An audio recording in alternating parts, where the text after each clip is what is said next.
Assalamualaikum warahmatullahi wabarakatuh.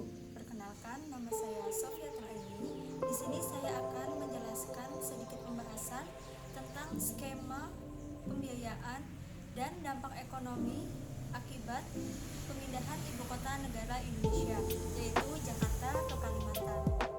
Ibu kota merupakan pusat pemerintahan dari suatu negara yang telah diatur di dalam undang-undang. Ibu kota mempunyai peran yang penting bagi segala aspek kegiatan pemerintahan. Sebagai segala aspek kegiatan pemerintahan, ibu kota mempunyai fungsi utama, yaitu sebagai pusat kekuasaan politik maupun perekonomian suatu negara. Adapun alasan pemindahan IKN adalah sebagai berikut. Yang pertama, sekitar 57% penduduk Indonesia terkonsentrasi di Pulau Jawa. Pulau Jawa memiliki jumlah penduduk tertinggi, yaitu 56,56% dari total jumlah penduduk di Indonesia. Sementara itu, daerah-daerah lain memiliki jumlah penduduk sangat rendah, kurang dari 10%.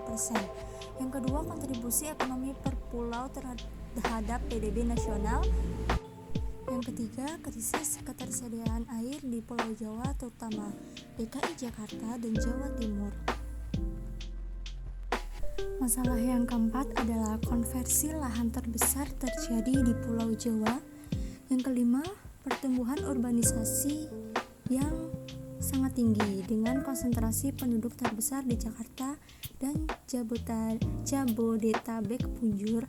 Dan yang terakhir, meningkatnya beban Jakarta sehingga terjadi penurunan daya dukung lingkungan dan besarnya kerugian ekonomi seperti rawan banjir, tanah turun, kualitas air sungai tercemar berat, kemacetan tinggi, dan kerugian ekonomi akibat kemacetan. Pemindahan ibu kota negara akan memberikan dampak positif terhadap pertumbuhan ekonomi nasional. Pemindahan ibu kota ke lokasi baru di luar Jawa tidak akan memberikan dampak negatif terhadap perekonomian nasional. Dampak positif tersebut disebabkan adanya penggunaan dari sumber daya potensial yang selama ini masih belum dimanfaatkan. Dampak pendapatan. Pemindahan ibu kota ke provinsi alternatif akan menyebabkan perekonomian lebih terdiversifikasi ke arah sektor yang lebih padat karya, sehingga dapat membantu untuk menurunkan kesenjangan antar kelompok pendapatan, baik di tingkat regional maupun tingkat nasional. Pemindahan ibu kota hanya akan menyebabkan tambahan inflasi nasional yang minimal, yaitu sebesar 0,2% saja. Dampak inflasi di provinsi lokasi ibu kota baru akan menjadi sangat minimal jika provinsi tersebut memiliki kesiapan infrastruktur yang lebih baik dari sektor produksi yang beragam.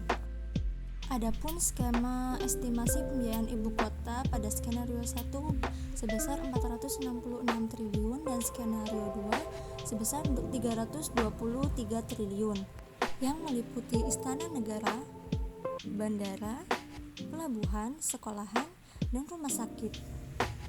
Pembiayaan ibu kota negara tidak akan didominasi oleh APBN, tetapi mengutamakan peran swasta, BUMN, dan kerjasama pemerintah dengan badan usaha. Pembiayaan yang bersumber dari APBN dilakukan secara multi-years dan tidak akan mengganggu program prioritas nasional lainnya, sehingga pemerintah akan mengundang kerjasama dengan swasta untuk pemanfaatan dan pengoptimalisasian. Ini menurut saya, pemindahan ibu kota negara Indonesia merupakan hal yang efektif bagi pemerintah untuk meningkatkan pertumbuhan ekonomi di Indonesia, sehingga masyarakat bisa merasakan kesejahteraan, terutama bagi masyarakat yang terpelosok.